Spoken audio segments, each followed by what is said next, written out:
En realidad, no sé cómo empezar.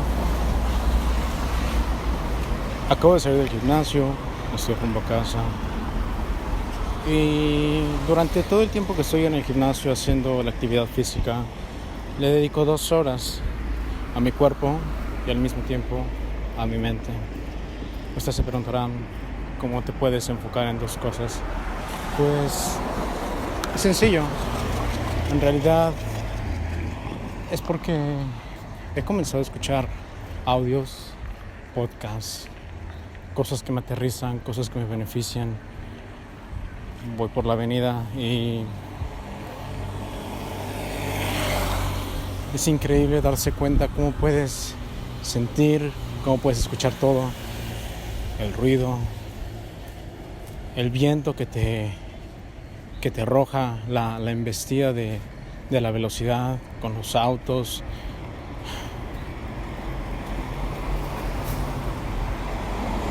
Cómo los autos te deslumbran.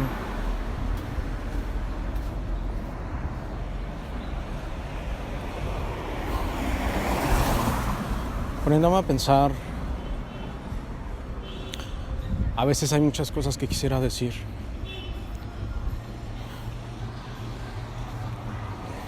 Escuchar uno de estos audios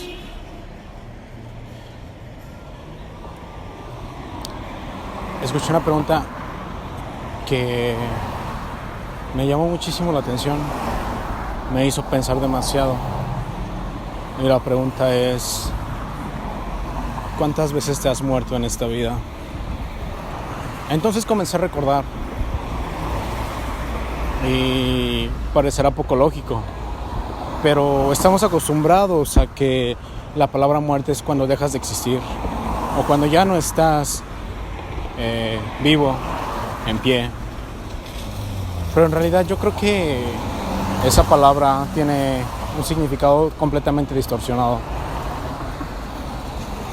Yo he muerto 4 veces en esta vida.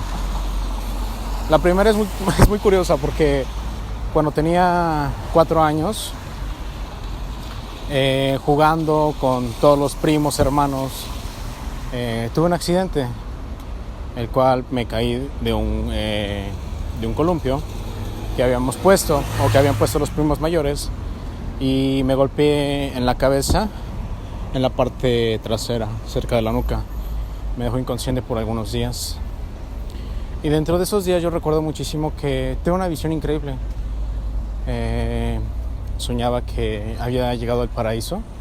Era un escenario completamente blanco, con una mesa infinita llena de fotografías. Y un ser blanco enorme, con una luz enorme, me decía que me iba a quedar a barrer su patio.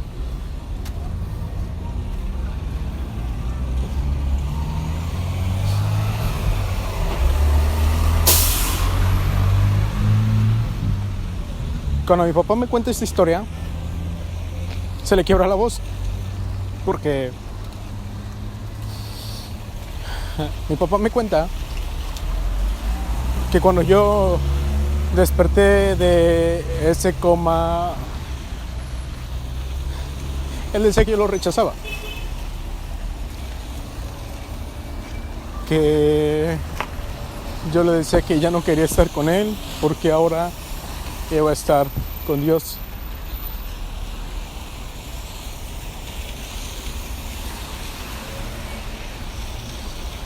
No recuerdo haber tenido maldad a mis 4 años.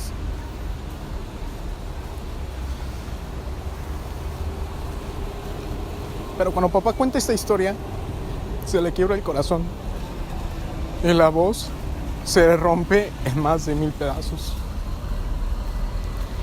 Dentro de su anécdota, de su experiencia a contar,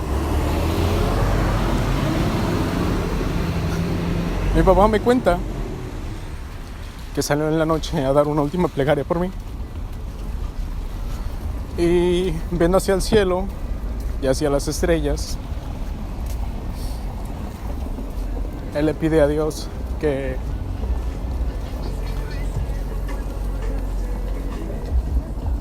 si me va a llevar, que lo haga ahora, y que le dé fuerzas para seguir adelante.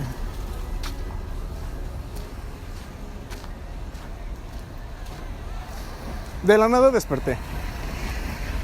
Reaccioné. Tuve mis 5 sentidos otra vez. Me costaba caminar al principio. Me costaba ir al baño. Me costaban muchas cosas para esa edad.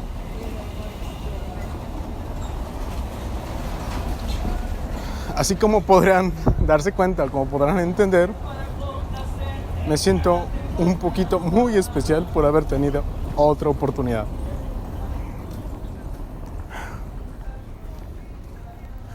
Antes de reafirmar mi preferencia sexual, se le hago una chica. Nos conocimos desde la infancia. Y ella era una niña muy hermosa. De una piel muy hermosa. Era una piel blanca, unos ojos verdes enormes, con unas pestañas increíbles. Sus labios eran color durazno y tenía una voz que podía enamorar a cualquiera. Si no es porque tenía piernas, de verdad yo creo que era lo más parecido a una sirena. Era muy hermosa esta mujer. Desafortunadamente ella creció en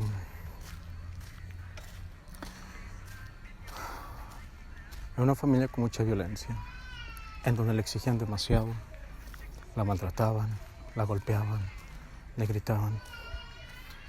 Desde que tenía uso de razón, yo recuerdo que le pasaba lo mismo todo el tiempo. Sus padres la golpeaban, la regañaban, le exigían, le dejaban a cargo que cuidara a sus hermanos más pequeños, hasta que llegó la gota que derramó el vaso y ella decidió quitarse la vida. Un mes antes de cumplir 15 años, incluso ya tenían todo preparado para su fiesta de 15. Desafortunadamente no pude asistir a su velorio porque ella era de Michoacán. Nos conocimos en la Ciudad de México. Quiero aclarar que para esta parte pues ella radicaba en la Ciudad de México en ese momento. Sus padres eran originarios de Michoacán, pero vivían ahí. Después de esa parte,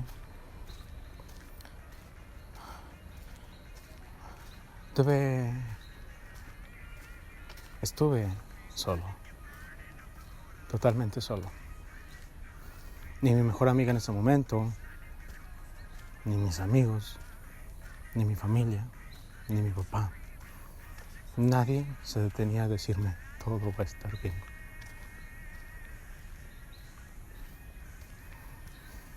No podía creer lo que estaba pasando.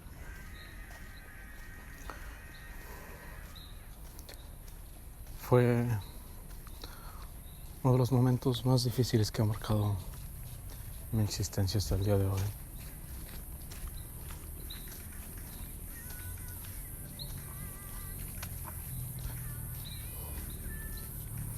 Aún recuerdo que yo lloraba muchas noches. Llegaba de la escuela, me dormía. A veces comía, a veces no. Y me despertaba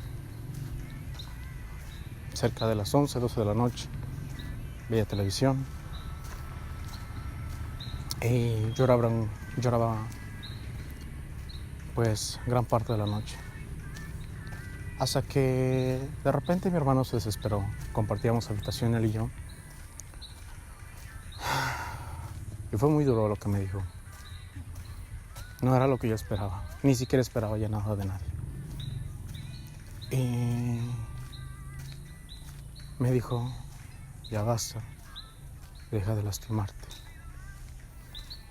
no tienes por qué cargar con esa culpa.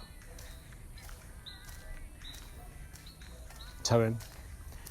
A veces cargamos con culpas que no son nuestras. Y esa parte me hace cuestionar cómo es que Jesucristo pudo haber cargado todas las culpas y el pecado del mundo. No soy creyente ahora, pero admiro a ese personaje, a ese Mesías, a ese Dios. Yo cargué culpas que no eran mías. Y quiero aclarar también que no vengo a hablarles solamente de mi vida. Solo les estoy compartiendo esta parte. Esa fue la segunda vez que morí.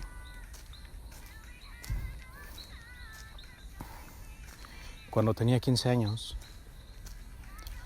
fue un momento difícil en mi vida porque estaba acostumbrado a estar en la secundaria. Mi vida creí que era perfecta, tenía amigos, era de las personas más influyentes, más queridas, más apreciadas, más destacadas. Era un hijo ejemplar. Fue un año muy difícil cuando salí de la secundaria porque no tenía identidad o creí que la había perdido.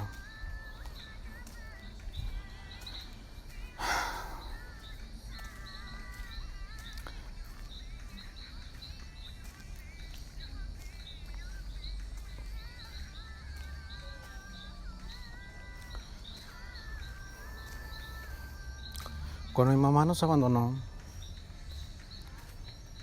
tuve que acostumbrarme a esa parte. Tuve que acostumbrarme a vivir sin ella. Y lo hice ver muy normal. Porque siempre es decisión, siempre es elección el quedarse estancado. En respuesta, Dios, el universo y la vida nos gratificó con una mujer increíble, esposa de un tío, hermano de mi padre. Ella fue que nos crió de pequeños. Era muy amorosa, era la mujer más hermosa que de verdad podían ver. Era de estas mujeres altas, delgadas, con el cabello negro y que siempre vestía con vestidos floreados.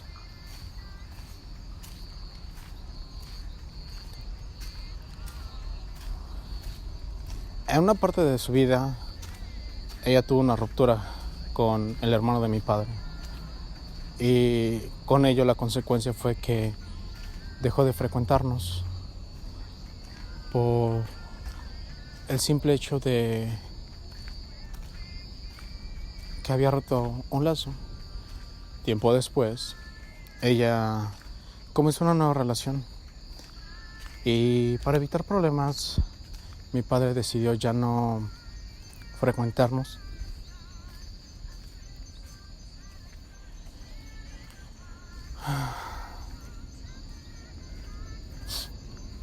Nos alejamos de ella, o más bien, las decisiones de los adultos hicieron que nos alejáramos de ella.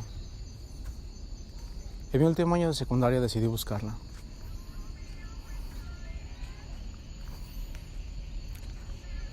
Cuando la encontré, físicamente ya no era la mujer hermosa que yo había visto, pero espiritual y emocionalmente había florecido aún más. Ella, cuando yo la vi, estaba invadida de cáncer.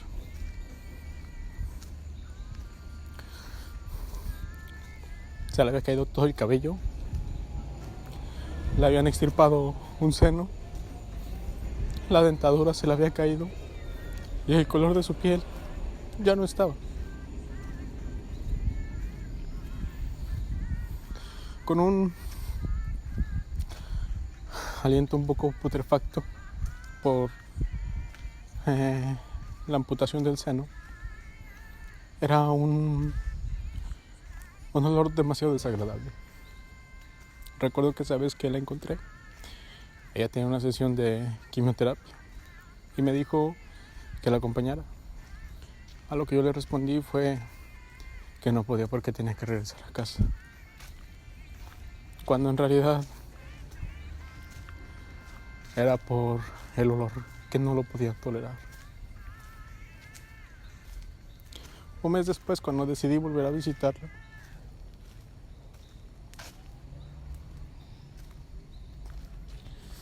ella había fallecido.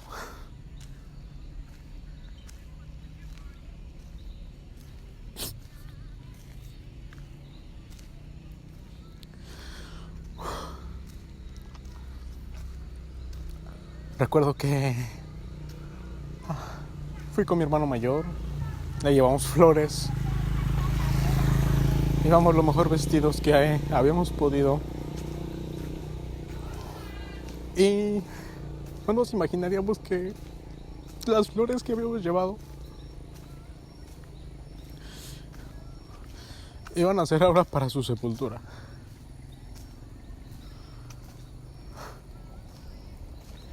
Esa fue la tercera vez que morí.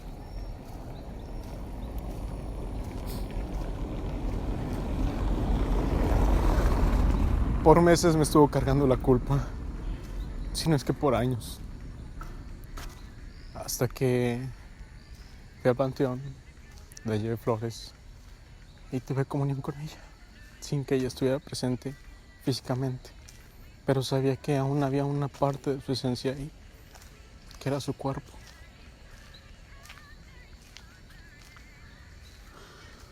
Me arrepentí demasiado cuando me di cuenta de lo que había hecho. En ese momento no tenía uso de razón o no podía controlar mi conciencia. Ella me ayudó y me liberó. Estoy agradecido de los 5 hermanos que somos, que yo haya sido el único que la recuerde de esa manera, porque realmente es un recuerdo muy pesado. Es algo que duele, que lastima. Y es una imagen difícil, muy difícil de borrar.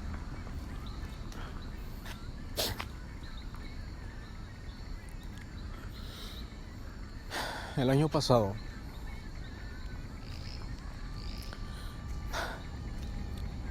hubo una ruptura de una relación de casi 3 años. Nunca me había esforzado por algo en la vida. Una relación a distancia, complicada, increíble. Me aportó demasiado, me hizo crecer mucho más.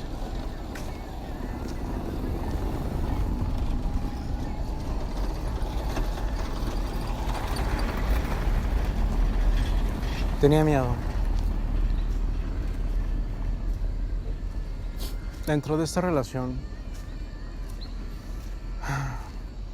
yo estaba cansado de ir de la Ciudad de México a la ciudad de origen de esta persona. Y le propuse que sí le gustaría vivir en pareja. Esta persona de alguna manera se sintió presionada y aceptó. Es gracioso cómo a veces las personas, cuando no saben decir no, toman decisiones que pueden afectarte y pueden dolerte y lastimarte. Se acercó el día, la fecha acordada. Comencé a vender todo lo que tenía en casa, todo lo que había construido por un corto tiempo, claro. Malbaratar cosas, la cama, regalar ropa, vender muebles, lo poco que tenía y que poseía.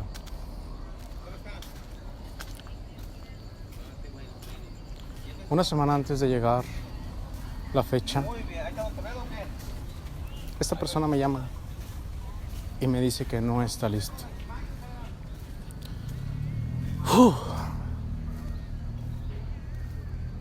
pónganse en ese panorama. Imagínense que todas sus ilusiones, sus aspiraciones y algo que han construido y algo que han idealizado, alguien tenga el poder de tomarlo en la mano, doblarlo y arrojarlo a la basura. Me dolió. Tenía el dinero suficiente, me ideé un plan y fue como conocí Puerto Vallarta. A toda la gente que me escucha cuando hablo de este lugar, en realidad es increíble, porque este lugar me sanó. Fue increíble. Ya no tenía esperanzas de mucho, pero aún así me dio más de lo que necesitaba. Estuve viviendo aquí aproximadamente 8 meses. La relación continuaba y era a distancia, pero ya no quería regresar, porque ahora vivía espantado, vivía asustado. Lo que tenía miedo de las decisiones que ahora tomara esta persona. Comenzó a platicarme esta persona que tenía tendencias suicidas, ciertos pensamientos negativos y cosas que tenían o que involucraban el atentar contra su vida, contra su físico. Por el amor que le tenía, comencé a preocuparme y a tratar de comunicarme con personas allegadas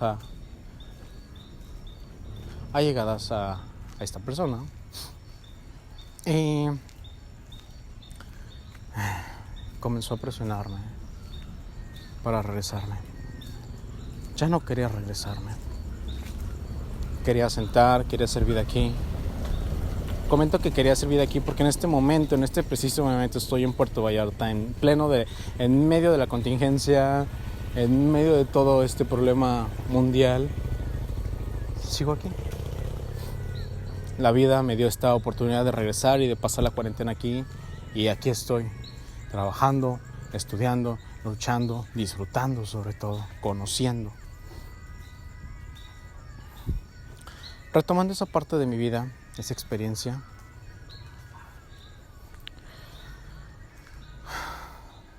la relación no volvió a ser la misma.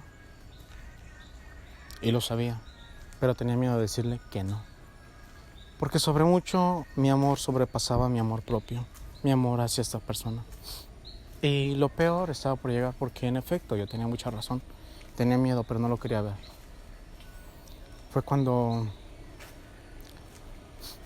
comenzamos a tener un poco de dificultades, problemas, por la falta de autosuficiencia, la separación de familia. Yo considero que cuando haces vida con una persona, ahora esa persona es tu familia y tus familiares pasan a un segundo plano, donde ahora tus familiares son tus familiares, no tu familia. No estoy diciendo que haya prioridad ni que haya preferencia, pero cuando haces comunión, cuando haces vida con una persona, ya de tenerla todos los días, es para hacer planes, es para crecer, es para motivarte.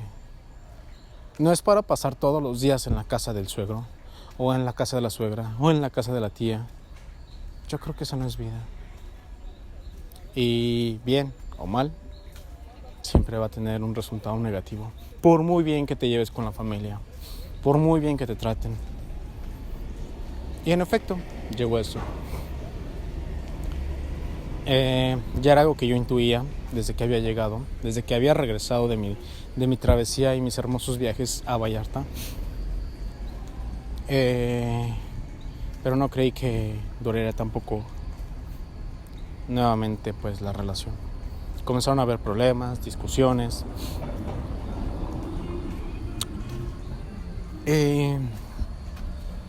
Llegó el día en la que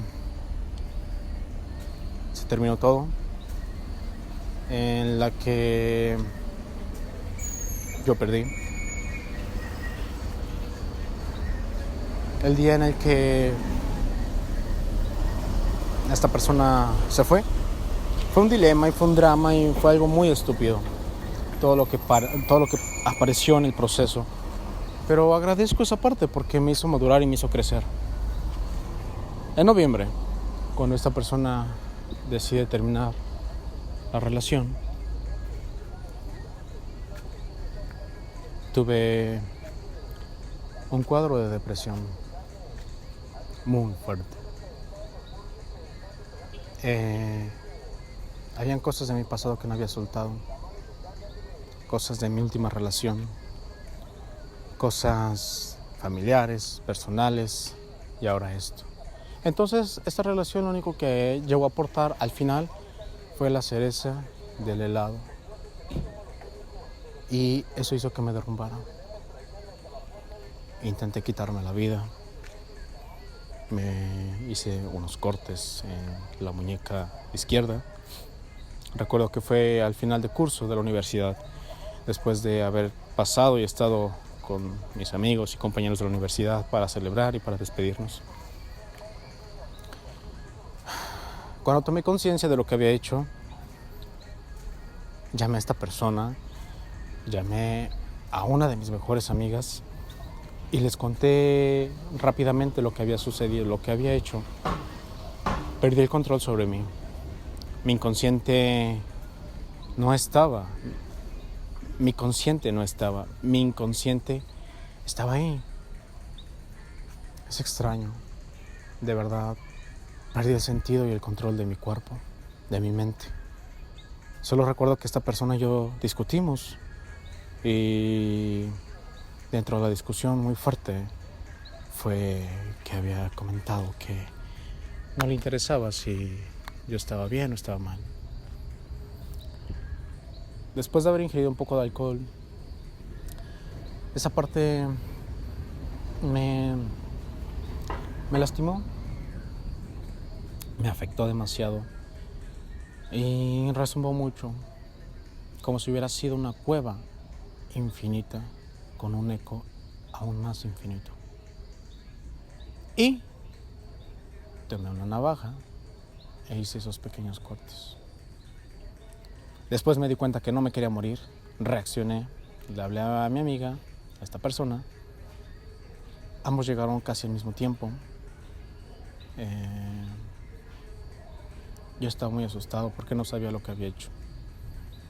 Puede que digas, este güey se está haciendo pendejo, es un güey que quiere llamar la atención, a nadie le pasa. Estas cosas se pasan. Y deseo de verdad, de todo corazón, que eso nunca te suceda a ti, porque es algo demasiado pesado. Es algo increíblemente anormal. Perder el control. Por primera vez en mi vida sentí, pero de verdad sentí lo que dicen esas canciones. Perdí la mente, perdí la cabeza. Y así fue. Las perdí. Lo perdí. Entonces esta amiga pues me hizo entrar en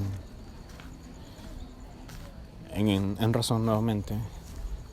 Automáticamente llamé a un amigo que tenía cercano y me asistió llevándome al servicio de la Cruz Roja.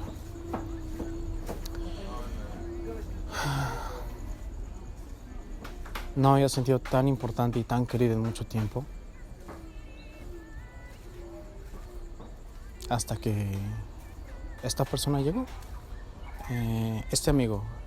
Hasta que este amigo llegó, me llevó a que me atendieran las heridas y posteriormente me invitó a su casa a cenar.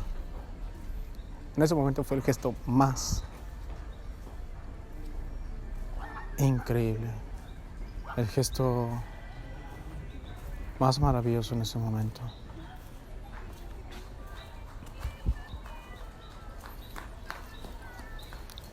Su mamá había cocinado, había hecho la cena. Y recuerdo que fueron unos ricos frijoles puercos. Y fueron la primera vez que los probé. Y salsa de chicharrón. Qué gracioso. A mí nunca me ha gustado el chicharrón, pero en esa ocasión fue la cena más cálida, más rica, más deliciosa que había comido en meses. Y esa fue la 4ª vez que morí. Entonces todo eso hizo que yo tuviera un despertar emocional. Un despertar emocional. Reaccioné. Me di cuenta que efectivamente yo no me quería morir. Y que si he muerto tantas veces en esta vida es porque tengo una tarea muy especial. He tocado muchos corazones y no necesariamente para estar en pareja. A mucha gente increíble que conocí en el trayecto de mi vida y que se enamoró de mi esencia y de mi persona y de lo que pienso y de lo que soy. Y ahora estoy aquí, tratando de compartir mis experiencias y mis mensajes, porque tal vez si esto me ha funcionado a mí, tal vez esto sea como un efecto mariposa.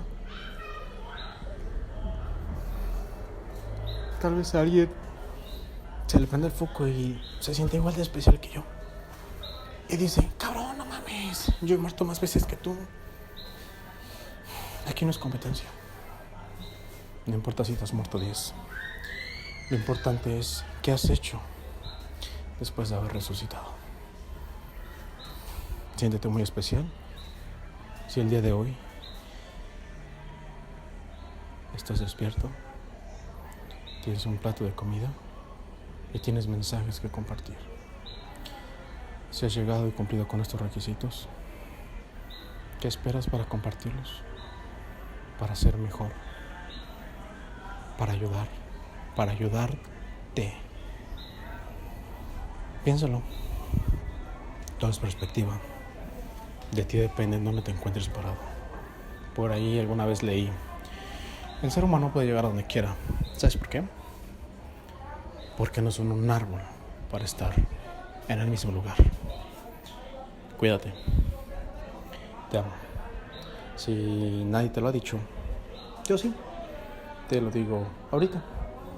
Te amo y eres muy importante y tienes una misión increíble en el universo. Aunque seas más pequeño que una hormiguita dentro del universo, eres importante. Y si nadie te lo ha dicho hoy, te amo.